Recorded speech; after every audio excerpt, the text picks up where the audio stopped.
ನಾನು second degree ಮಾಡ್ತಾ ಇದ್ದೆ ಶ್ರೀನಿವಾಸಪುರದಲ್ಲಿ. ಅದು ಯಾಕೆ ಬಂದ್ಬಿಟ್ರು ಅಂದ್ರೆ ನಾವು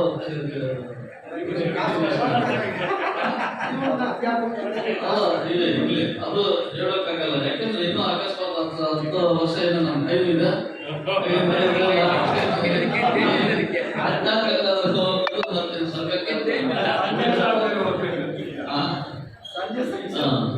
ಹೇಳಿ, ನಿಮ್ಮ ಮನಸ್ಸಿಗೆ ಹೇಳಿ. ಮತ್ತೆ ಈಗ ಈ ಪ್ರಪಂಚದಲ್ಲಿ ಇವಾಗ ಹೇಳ್ಬೇಕಂದ್ರೆ ಆವಾಗ ನಾಯಕಸ್ವಾಮಿ ಅವರನ್ನು ಎಕ್ಸ್ಪ್ಲನೇಷನ್ ಮಾಡ್ತಾ ಇದ್ರು.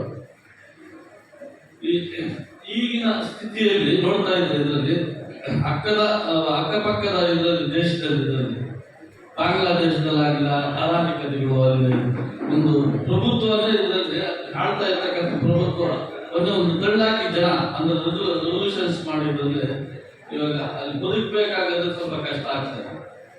ಅಂತ ಸಂದರ್ಭದಲ್ಲಿ ನಾರಾಯಣಸ್ವಾಮಿ ಹೇಳಿದಂಗೆ ಇದರಲ್ಲಿ ಪರಮಾತ್ಮ ಹುಡ್ತಾನೆ ಅಂತ. ಪರಮಾತ್ಮ ಬಂದು ಅದರಲ್ಲಿ ಧರ್ಮವನ್ನು ಸ್ಥಾಪನೆ ಮಾಡ್ತಕ್ಕಂಥ ಒಂದು ಪರಿಸ್ಥಿತಿ ಏರ್ಪಾಟಾಗುತ್ತೆ. ಹಿಂದೆ ನಮ್ಮ ಹಿಂದೂ ಸಂಪ್ರದಾಯದಂತೆ ಇದರಲ್ಲಿ ಹಿಂದೆ ಇವಾಗ ಶಿವಾಜಿ ಒಂದು 3 ಯುಗಗಳು ಅಂತ ನಾನು ಹೇಳ್ಕೊಂಡು ಬರ್ತಾ ಇದ್ದೆ. ತ್ರೇತಾಯುಗ ಮತ್ತೆ ದ್ವಾಪರ ಯುಗ ಮತ್ತು ಕಲಿಯುಗ. ತ್ರೇತಾಯುಗದಲ್ಲಿ ಇದರಲ್ಲಿ ವಿಷ್ಣುವಿನ ಅವತಾರ ಎತ್ತಿದ್ದ, ಯಾರು ರಾಮನ ಅವತಾರ ಎತ್ತಿದ್ದಂತೆ.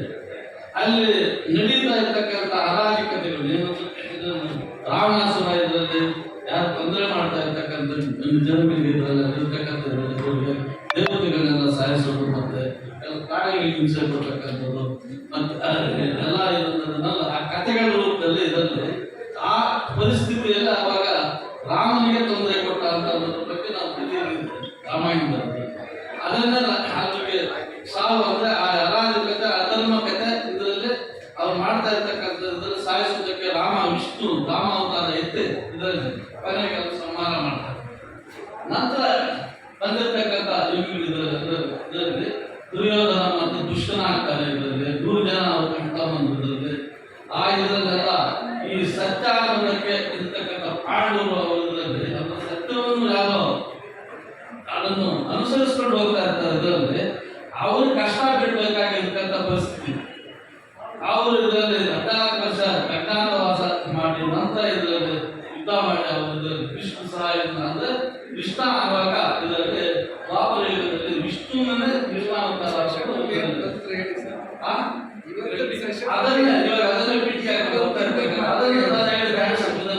ಯಾಕಂದ್ರೆ ಈಗಿನ ಪರಿಸ್ಥಿತಿಯಲ್ಲಿ ನಂತರ ಕಲಿಯುಗ ಸ್ಟಾರ್ಟ್ ಆಯ್ತು.